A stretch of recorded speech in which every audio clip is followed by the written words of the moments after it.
بسم الله الرحمن الرحيم رب زدني علما. So now the next part, we'll try to understand or we'll try to see what if there is a problem with the DHCP service and what are the things you are going to check, troubleshoot. Okay, so any troubleshooting part, I generally say troubleshooting, the basic step of any troubleshooting or anything like whether it is a DHCP or anything, you should understand your network topology. That is very important. So simply without understanding your topology, without understanding your network, how the physical connections are connected, how many devices you have, how the connection, how many sites you have, what devices are being used, routers, switches, VLANs, trunking, if there is any routing, these are all things you need to know. Okay, so basically you need to understand your network topology. That's what you do when you start working for any company. The first step, you always try to understand the network, understand the topology, understand the structure, understand the IP addressing scheme, which subnets used where, and configuration commands. Now, especially the configuration commands, what is the correct configuration commands which works, and what each and every device is configured. We verify with a show run command and show other commands to verify most of the configurations. Okay, so any troubleshooting, always first you should understand. So even if you ask me to troubleshoot your network without understanding it, I cannot do anything. Okay, so that's the first step. Now, once you understand your topology, everything, now you need to isolate any issue in two parts. So generally, when I do troubleshooting anything, generally we isolate in two parts. Whether any troubleshooting, even the DHCP also, I'm going to say that only one particular user is facing the problem, or everyone is facing the problem, or some a specific VLAN or specific subnet users or specific department facing the problem. So you need to always isolate any problem. It can be DHCP or it can be anything. Okay, it can be related to any other technology as well. You always need to categorize the things into two or three parts. It will vary. Now here, if everyone is facing the problem, what you will do? So now we need to isolate. If everyone is facing the problem, most likely the problem with the DHCP server, because most likely the DHCP server is down, right? That can be the possible issue. Or there might be a pool issue.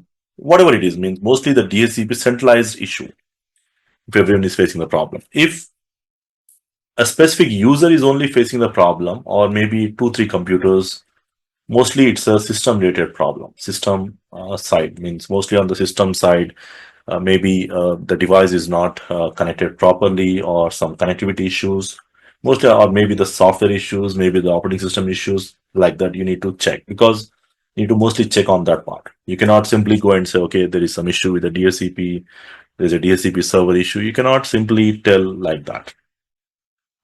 If a specific VLAN or department or any specific user, group of users facing the problem, most likely it's an issue with a gateway or the routing related issues, like VLAN issues, trunk related issues, or it can be routing related issues for that particular department. It can be. So that's how you need to isolate. Okay. Any issue, we have to do the same thing. Now, based on these three categories, we can isolate. So if only that particular user is facing the problem, let's say, now we have to mainly check the device settings. Like most likely you might not have an option, DHCP is not selected. There is an option called obtain the IP automatically. Maybe someone did not select it. Maybe that can be the issue. Of course, the other possible things you can categorize as the connectivity related issues. Maybe that connection to that device, maybe the wired connection or the wireless connection is not properly connected, or maybe that particular port is in a shutdown state because that user is connecting to a switch. Maybe there is a problem with that particular port. Maybe that particular port is having an issue. So we need to go to the switch and check that particular port. Maybe that particular port is not configured in that particular VLAN, which is supposed to be. Or maybe there is a port security violations configured. There is a port security feature. We'll talk about that in the security concepts. Normally, there is a port security. You can add, like you can limit the MAC addresses. There are many things you can do. If there is any port security configured, if it violates the rule, it will put the port into error disable state. Okay.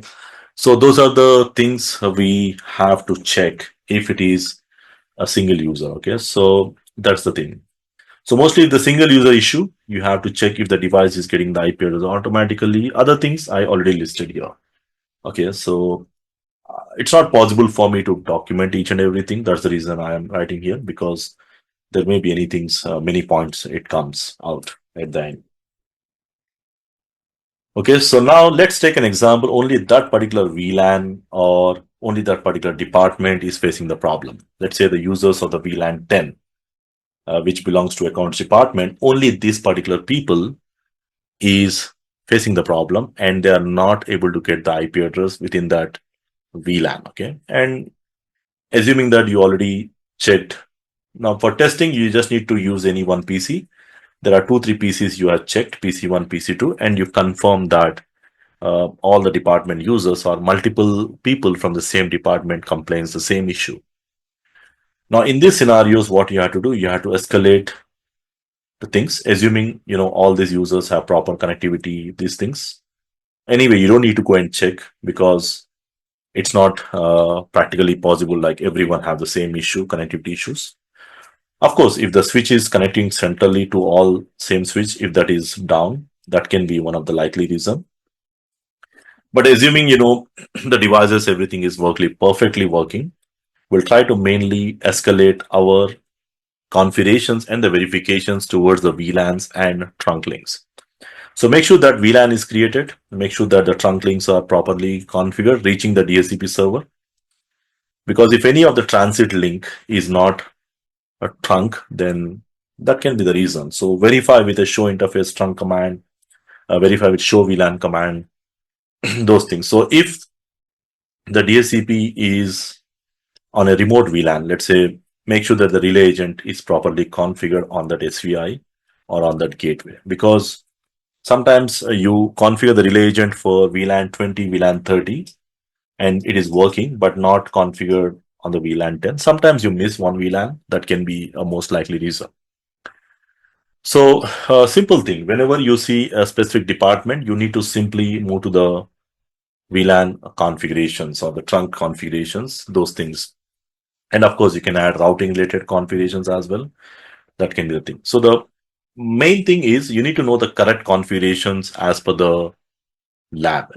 Okay, so whatever I did the configurations in my previous labs, if you know all those configurations, then it becomes easy to identify saying that, okay, this configuration is wrong or this configuration is missing.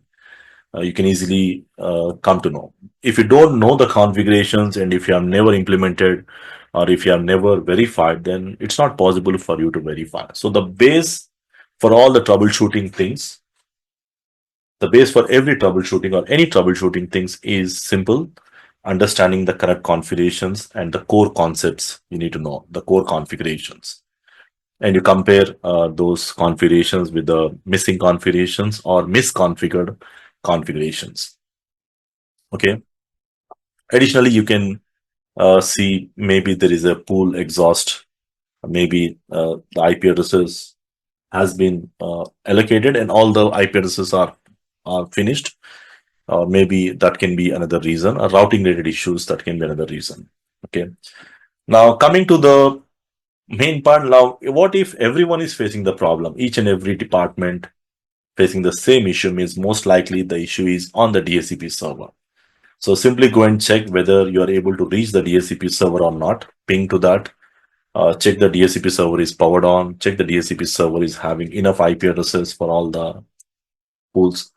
Because there is something called DHCP starvation attack. The attackers can send out a fake request using all the IPs where the valid user cannot have the IP. That is one kind of attack. That can also be one of the reason. Make sure that you have the reachability to the DHCP server. Those are the other things. Ensure that there is no ACL configured in the transit which is denying the DHCP traffic, especially the port number 6768 used by the DHCP server. And if you're using if you're using the DHCP server inside the VM, then check the VM settings, connectivity and other things. So The DHCP server can be a dedicated server or it can be in the VM. So most likely you have to check the DHCP related options, reachability to that. So same thing I try to summarize in my slides here. A single user, mostly check the user specific configurations. If every user, check the centralized DHCP configurations. And if it is a single VLAN or multiple VLANs, check the VLAN, routing, trunks, all those things. So at the end, you should know the correct configurations.